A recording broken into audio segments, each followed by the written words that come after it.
We're going to be standing right over here by the bride. Oh, that's my thing, dude.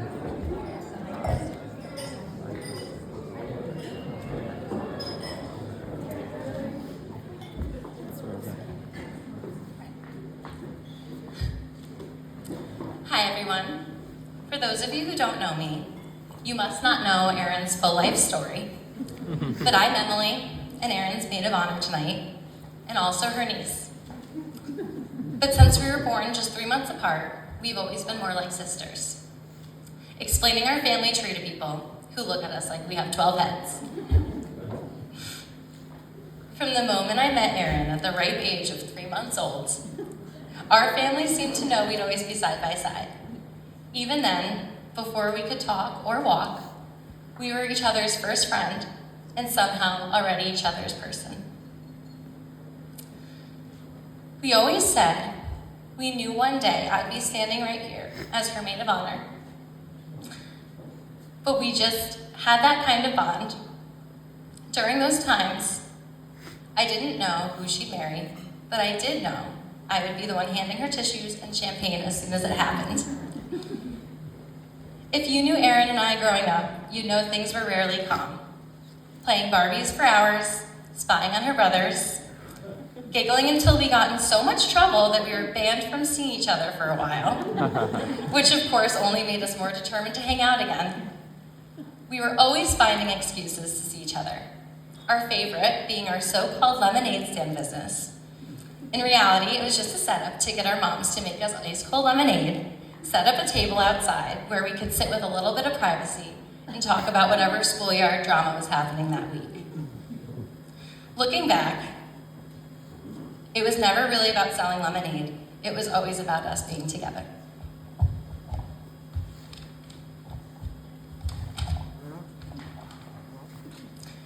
And we really did do everything together. I mean, everything. We did each other's makeup. Thank God we've gotten better at that over the years. Braided each other's hair when my hair finally grew.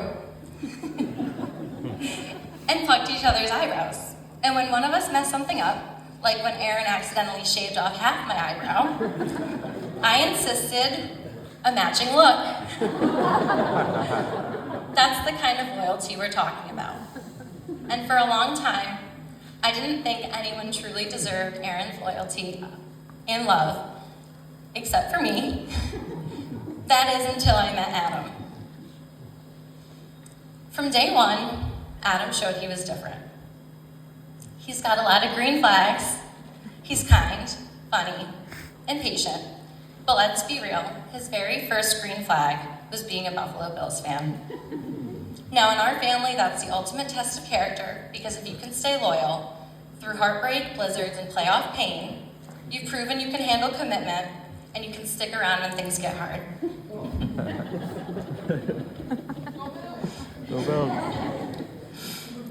Then came their first date at Chipotle. I've heard this story from both of them, and one thing we know for sure is that Adam was sweaty. Adam tells his whole story about how he was sweating because he accidentally added way too much of the spiciest hot sauce to his burrito bowl. But you know, when Erin tells the story, she just says, yeah, Adam seemed really nervous. And I mean, who wouldn't be? Look at her. Since that day, Adam has proven over and over again that he's the real deal. He's patient, he's steady, and most impressively, he's flexible to survive Erin's relationship at the time.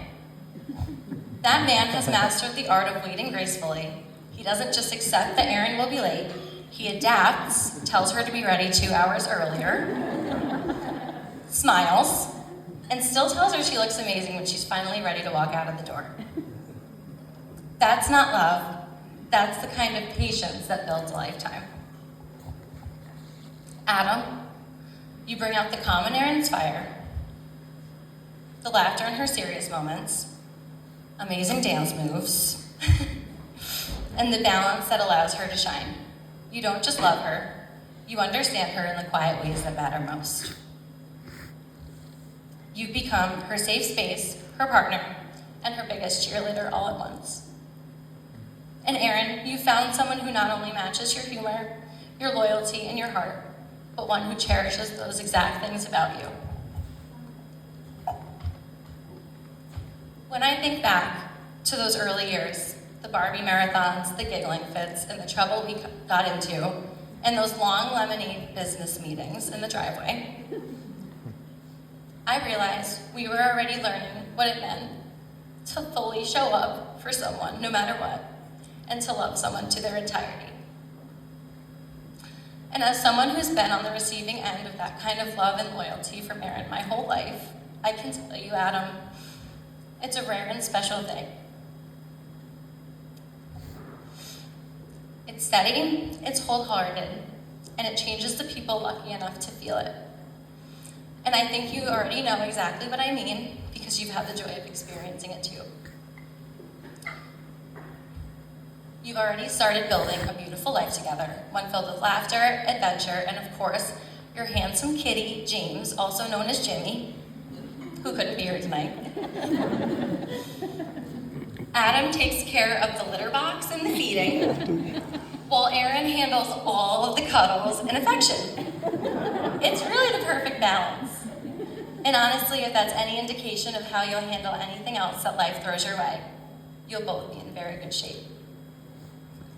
Some of my fondest memories as a child are with Erin, and now my fondest memories as an adult are with both Erin and Adam.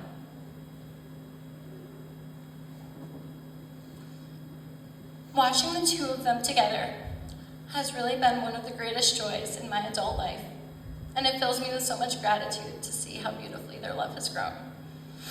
So tonight, as we celebrate Erin and Adam, my aunt and now official uncle, or as I'd like to say, funkle, let's raise our glasses. Adam, I've had the joy of growing up with Erin. Now it's your turn to enjoy growing old with her. Though let's be honest, you're not just marrying Erin, you're stuck with me too. Cheers to the Lazels.